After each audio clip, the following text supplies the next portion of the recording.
Is Skyranger the greatest thing since sliced bread? Well, some people think so. The system, a product of German defense giant Rheinmetall, appears to be quite a promising form of ground-based air defense. And with the current conflict in Ukraine, everything seems to be about drones, drones, drones. Or if you're on the other side of a drone attack, then, well, drone defense. So, is Skyranger what forces need to defend against drones/unmanned aerial vehicles? Let's take a look at the system and find out.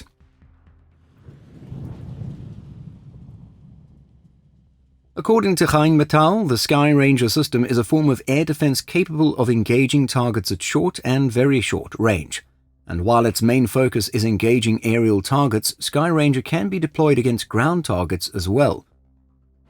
If we had to simplify and explain the system, Skyranger has two important components: its ammunition and its advanced targeting system. When it comes to ammo for the main cannon, airburst munition should be quite effective against small UAVs.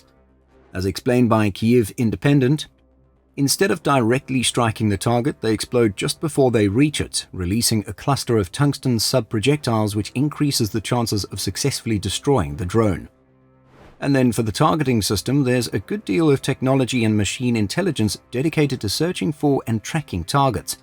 Rheinmetall says that Skyranger consists of state-of-the-art search and tracking sensors which provide 360-degree air and ground surveillance and accurate fire control data.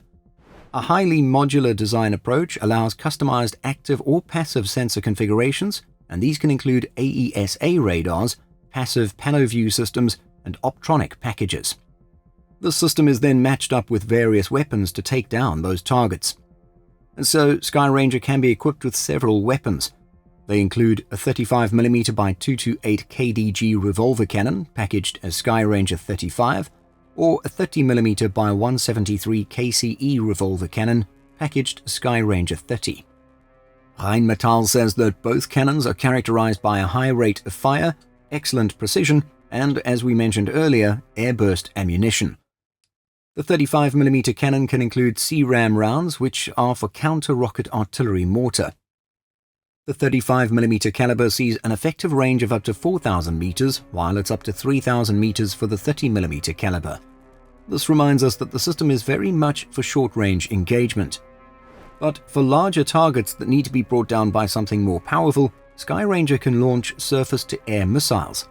While earlier discussions for the German Armed Forces Skyranger system centered around using US-made Stinger missiles, it was in May 2025 that we learned that SADAMS had been chosen instead, with these letters standing for Small Anti-Drone Missile.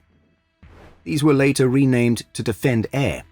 These missiles are produced by European manufacturer MBDA Deutschland. And then there is, or was supposed to be, a third type of weapon alongside the cannon and missile launcher, the High Energy Laser, or HEL. This includes both a laser source and laser guidance system, both of which are integrated into the vehicle, along with a laser weapon station built into the turret. Rheinmetall explains that the laser weapon station tracks targets automatically, neutralizing them with a laser beam. It was said in 2022 that in live trials, technology sample systems for laser weapon systems had successfully achieved laser outputs of 20 kilowatts.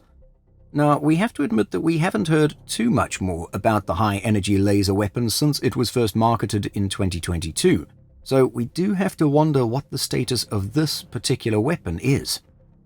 Nonetheless, all these capabilities, separate and/or combined, are designed to take on threats from the air big and small, such as drones, whether they be loiter, pop-up, or dive attacks.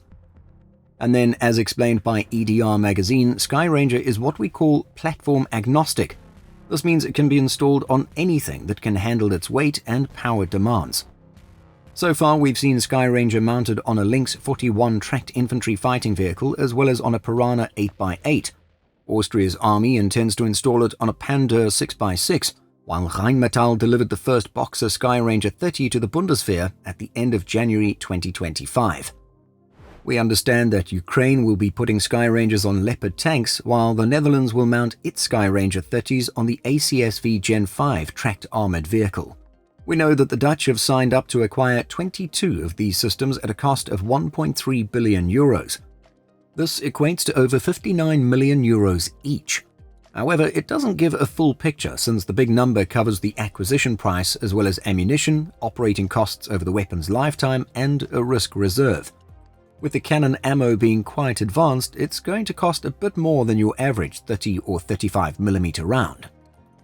As it relates to this YouTube channel's primary geographical focus, the Kingdom of Denmark contracted Rheinmetall Air Defense to supply 16 Skyranger 30 systems and additional vehicle equipment for its 8x8 wheeled platform, the Morvag Piranha 5.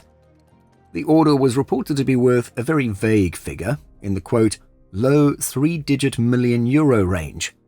In addition, Denmark ordered ammunition in the quote, low double-digit million euro range. And so, while we don't have a precise figure for the system, it again reminds us that it's not cheap. If Denmark paid in the low three-digit million euro range for 16 systems, then we would assume a cost of at least 10 million per system. At the same time, with the amount being so vague, it could be 15 or 20 or 25 million per turret. We suppose anything more would put it in the mid three-digit million euro range. And of course, all of this is before the cost of ammunition and installation on an existing vehicle platform. Again, a platform that is not included in the price. So, well, it's pricey, but with the state-of-the-art technology it promises, maybe this is the one weapon worth spending a little extra for. In a Baltic context, our video merely reporting on one Lithuanian politician's opposition to purchasing Embraer C390 Millenniums attracted a lot of hate, we're guessing mainly from proud Brazilians. But again, when money isn't infinite, it would seem to make more sense to acquire tech like the Skyranger before investing in new transport aircraft. But what do you think? Would you agree with that last statement? And do you think that this drone defense technology will be effective in Ukraine? Let us know what you think by leaving a comment. As always, thanks for watching, and we'll see you again next time.